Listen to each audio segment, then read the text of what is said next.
tukivuga ku by'imyenda hari made in Rwanda, imyenda ikorerwa hano iwacu mu Rwanda. Hari abantu benshi complaining bavuga ko itabikomeye, bavuga ko quality yayo iba ikemangwa. Wowe abo bantu urahamanya nabo cyangwa se wowe urabivuga iki?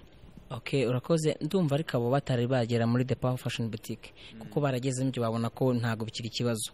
Nukuvuga karite kuko urabizi mu Rwanda ntabwo dukora ayo byo bitwaramo n'ibiki byose ni ibintu dutumiza n'undi mu mahanga kuko tuba twizeye twe duhaye mukiri ikintu tuba twifuza kagaruka. Nagari kwa kunugurisha umuntu ngo okay umwenda uve mu nzira ariko se ejo niruzaguruza uwa kabiri uzakora.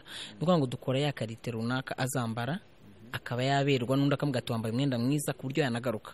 Nagari wa mwenda dukora kugira ngo uve mu iduka gutyo gusa kuko twe dukora ibyo dukora ntabwo ari ya business yo gukora ihitirangira, ni business ikomeza kandi umukiriya wacu dushaka tuzanira n'abandi. So nta kuntu dushaka gukora umwenda utamunyuze ngo tuvuge ngo twakoze ikintu kizima kandi tugira icyo bita after sale service. Niba tukugurishije umwenda ushobora ko wagira ikibazo either ushobora kuba kuguza wenda urugero utawipimye ko wagira ikibazo tukagushyirira kuri size wifuza, mbega na modification wifuza cyangwa se impinduka wifuza kuri mwenda twazikora.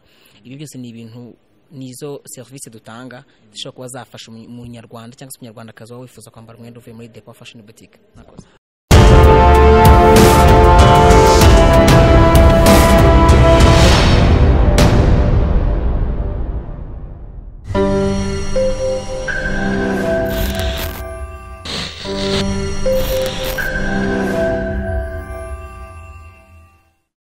Ladies and gentlemen, turabashimira mwebwe mwahisemo gukora subscribe kuri channel yacu ya YouTube ariyo Kibra Media.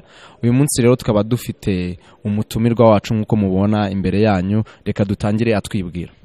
Okay, murakoze. Nitwa Gilbert, nkabamagarariye The Power Fashion Boutique. Ni inzu y'imideri ikora imideri yose, yaba y'abagabo abagore abantu bose ingeri zose. So twifatanyije na Hapa Model Management mu kumurikira abaje muri Movie Award imideri yacu, ibyo dukora muri make nibyo. Murakoze.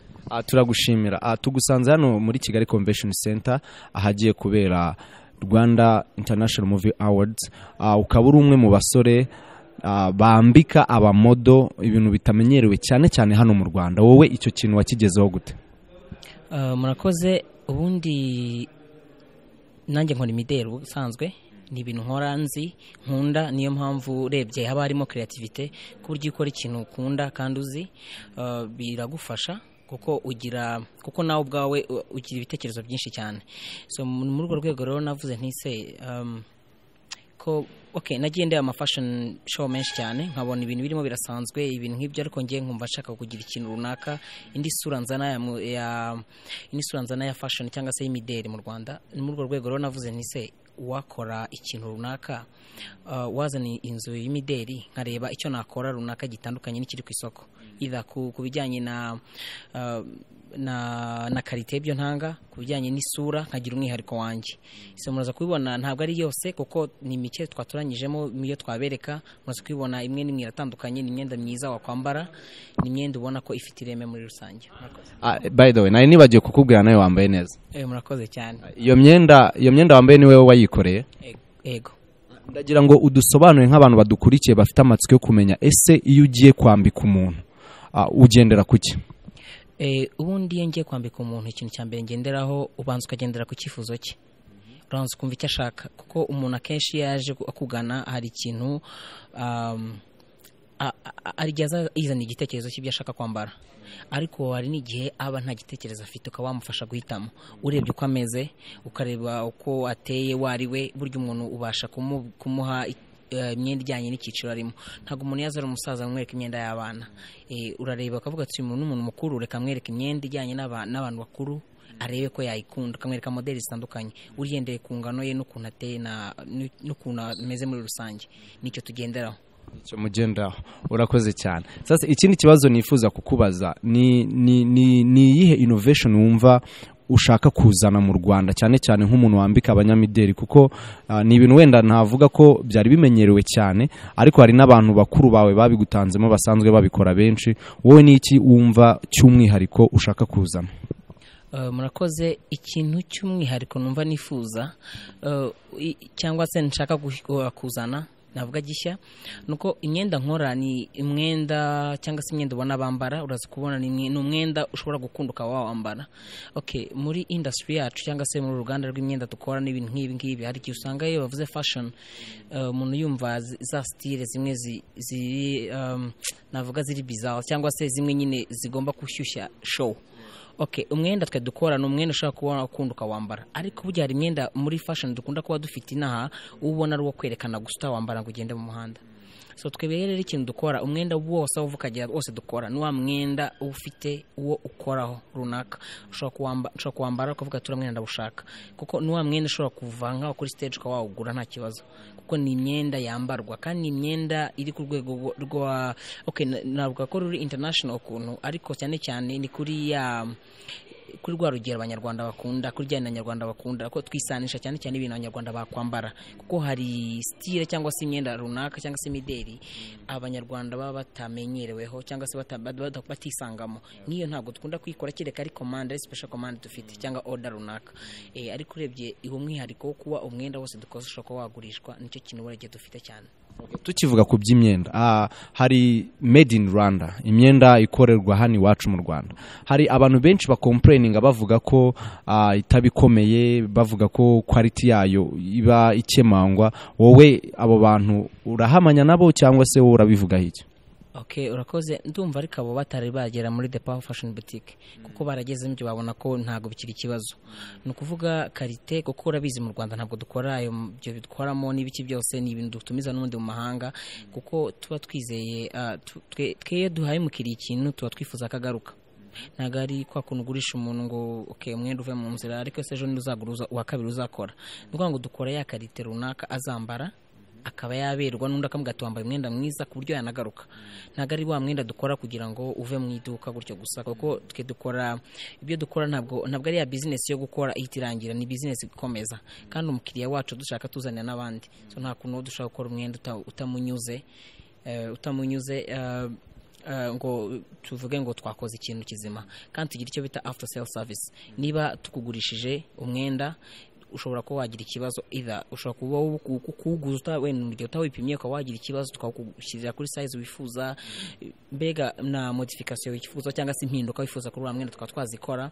Ibyo byose ni ibintu nizo service dutanga zishobora kuba zafasha umunyarwanda cyangwa se umunyarwanda kazi wifuza kwambara umwenda uvuye muri The Power Fashion Boutique.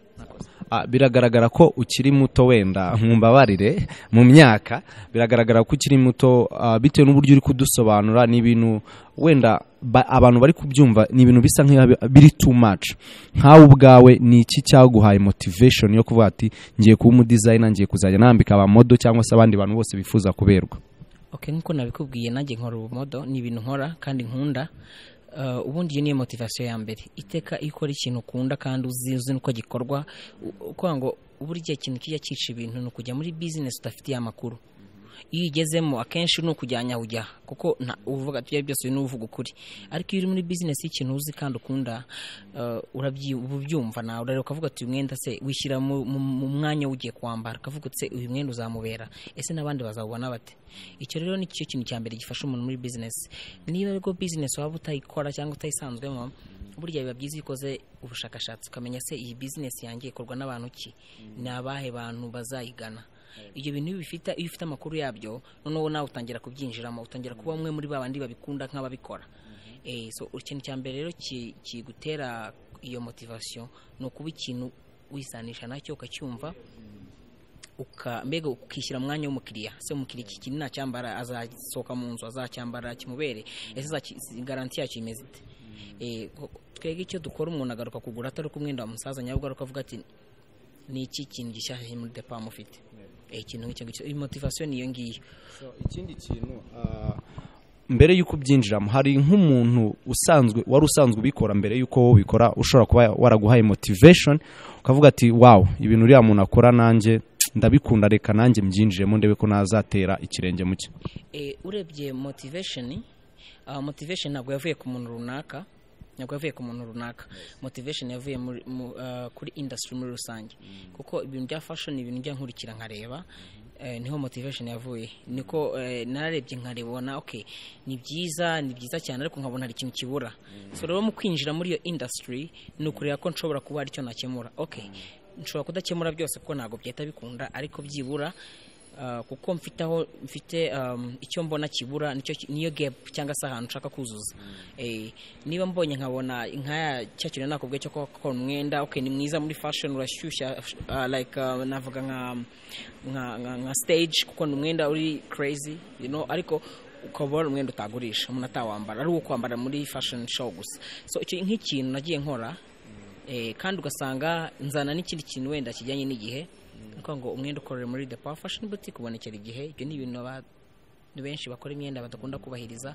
ibyo ni ikintu cya mbere karite umuntu kinifuje ushobora no kukuzanira design ko dukeneye design imeze gutya tukata tugufasha kumenya ikintu twayihindura kugira ngo ibe umwihariko wawe ntazambariye iyi ntuzanambaye na ejo kabayambaye bitabigaragara ko ntago bari byiza ukora ikintu kiri unique so wenda tugana no ku musozo uyu munsi twagusanze muri convention nkuko natangiye mbivuga ahantu hagiye kubera Rwanda International Movie Awards kandi bamwe mu bamodo bari bumodaringa cyangwa se bari bumurika imideri niwe wabambitse urumva tuzashaka n'igihe nawe tugusure so ndagira ngo noneho tujye kuri kote y'ibijyanye na filime nyarwanda ugira filime zo mu Rwanda niba uzireba byumvikane ko hari abakinnyi ba filime ushobora kubukunda okay ndabakunda benshi ariko se ntabwo njya mpfa kumenya amazina yabo kuko nubwo nzireba ntabwo ziri mu mafilime nkunda cyane okay nzireba kuko wenda iyo ari filime trendinga cyangwa se filime abantu bari kuvuga cyane binange bintera amatsiko yo kwireba ariko ntabwo njya mpfa kumenya amazina yabo gusa ariko barahari benshi nkunda cyane mu Rwanda ni nk'iyo filime wumva ukunda itagucika ugahora uyireba okay ni rimeze nka comedy iriya bita Seburikoko niyo nyampa Seburikoko gake gashoboka so muri ano marushanwa Seburikoko nawe numwe mu babaye nominated bivuge ko ari we uri guha amahirwe ko ashobora no kwegukana igikombe wenda cya best male actor yanabikora kuko arakora cyane urebye no muri iriya TV series akora cyangwa se la filime y'uhererekane n'umuntu uparticipa cyane n'abantu benshi buriya hagize scene icama dakoze ntago abantu bayikunda sinzi niba ari ahantu bajya bashyira comment za buri scene cyangwa buri episode waza kubona ko ntago abantu babyishimira hagize itambuka adakinyemo so arakora cyane so ndagira ngo nkushimire kandi nkushimira no kuba wemeye kuganira natwe ngira ngo n'abanyarwanda badukurikiye wenda umunsi umwe tuzagusura aho ukorera ibyo bikorwa byawe twereke abanyarwanda buri step by step imyenda ukora kugira ngo n'abaguzi bazaza ari benshi turagushimiye murakoze cyane sawa